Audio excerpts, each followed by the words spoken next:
Hello दोस्तों, आपका स्वागत है मेरे चैनल सिलाई एंड स्टाइल में। तो आज के इस वीडियो में हम ट्यूलिप सलवार की कटिंग एंड स्टिचिंग बताने वाले हैं, जो कि फैशनेबल और ट्रेंड में भी है। तो चलिए शुरू करते हैं।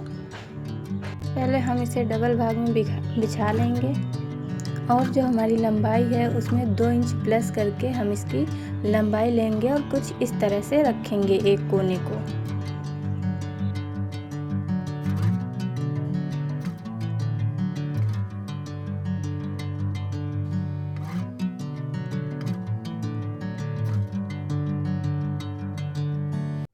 इसके दूसरे साइड वाले कोने को हम कुछ इस तरह से रखेंगे कि बंद वाली साइड से हमारी ओर से 7 इंच का कपड़ा छोड़ के रखें। तो कुछ हमें इस तरह से रखना है कि ये जो नीचे की मोहरी है वो तिकोनी बनकर आए। इसके बाद हम अपनी लंबाई का निशान लगाएंगे। तो सबसे पहले हमें लंबाई में -1 कर लेना है। -1 करने के बाद जितना भी हमारा आ रहा हो उसमें +3 इंच करके हम इसमें लंबाई का निशान लगा लेंगे और इसी तरह से गोलाई में हमें निशान लगा लेना है।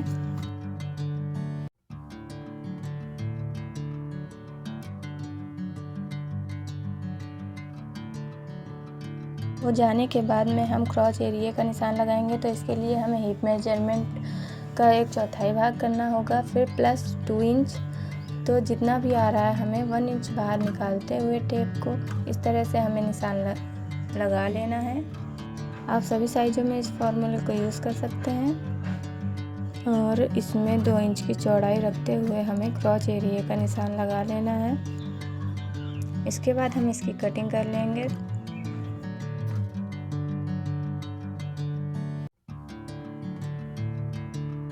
कटिंग होने के बाद में हम बेल्ट की कटिंग करेंगे। तो बेल्ट हमें हिप का आधा और +4 इंच करना है। फिर हम बेल्ट की चौड़ाई कम से कम 5 इंच लेने वाले हैं, क्योंकि हमारी जो लंबाई है बेल्ट की वो 2 इंच है। हाफ इंच हमारा मार्जिन में जाएगा। इतना करके हमें इसकी कटिंग कर लेना है। इस तरह से हमारी फुल कटिंग हो चुकी है। तो चलिए अब इसकी स्टिचिंग शुरू करते हैं।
वीडियो में मिलेंगे किसी नए टॉपिक पे।